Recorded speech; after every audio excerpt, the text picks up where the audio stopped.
যার বাবা নাই সেই তো বোঝে যে বাবার মরবো কি। ও তো জন্মের পর বাবারই তো পাইতেছে। আর্থিক দিক দিয়ে যে আমার একটু সহযোগিতা করে।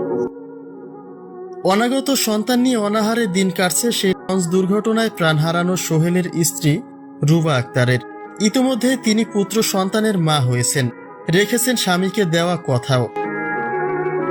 7 মাসের অন্তঃসত্ত্বা স্ত্রী স্বামীকে চোখের পলকে 2 লঞ্চের চাপে পিষ্ট হতে দেখেছিলেন, কিন্তু গর্ভের সন্তানের কথা ভেবে জীবন যুদ্ধে টিকে থাকার লড়াই ধরেন এবং স্বামীকে দেওয়া কথাগুলি পালন করেছেন। কিন্তু বিপত্তি ঘটছে তাদের মা সন্তানের জীবনযাত্রায়। অর্থনৈতিক সংকটে ভয়াবহ এক নিদারুণ পরিস্থিতি তৈরি হয়েছে তার ছোট্ট সংসারে। আমি মরে গেলে তুমি কি আমার সন্তান ফালায় অন্য জায়গায় সংসার এই বলছিল। স্বামীকে হারানোর পরে বাবার বাড়িতে চলে যান রুবা এবং সেখানে তার এই পুত্র সন্তানের জন্ম হয়। কিন্তু দিনমজুর হতদারিদ্র পিতার সংসারের অভাবের মাঝে তিনি আবার নতুন বোঝা হয়েছেন। একে তো স্বামী ও শ্বশুরের একসঙ্গে মৃত্যুর কারণে শাশুড়ির সংসারে উপার্জন করার মতো আর কেউ নেই, তাদেরও অভাবের সংসার। তাছাড়া স্বামীর মৃত্যুর পরে আর কোন অধিকারেই বা শ্বশুরবাড়ি থাকবেন রুবা, যার ফলে খেয়ে না খেয়ে বাবার বাড়িতে দিন কাটছে তার। সংকট দেখা দিয়েছে তার বাচ্চার খাবার যোগান দিতেই। সব মিলে চরম দুর্ভোগে পড়েছেন সোহেলের স্ত্রী রুবা আক্তার।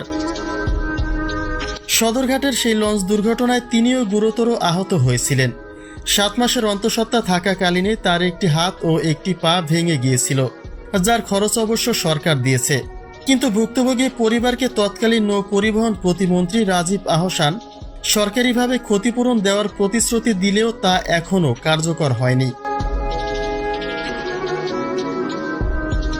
জীবনের চরম এক অন্তিম সময় পার করছেন রুবা আক্তার, যার ফলে এই দুঃসময়ে দেশবাসীর কাছে সাহায্য চেয়েছেন তিনি।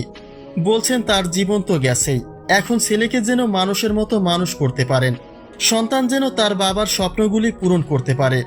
সবাই তার সন্তানের জন্য দোয়া ও সামর্থ্যবান ব্যক্তিরা কিছু আর্থিক সহায়তা দিয়ে পাশে থাকবেন। মানুষের মতো যে আমি মানুষ করতে পারি, যে আমার যে সাপোর্ট করে, আর্থিক দিক দিয়ে যে আমার একটু সহযোগিতা করে।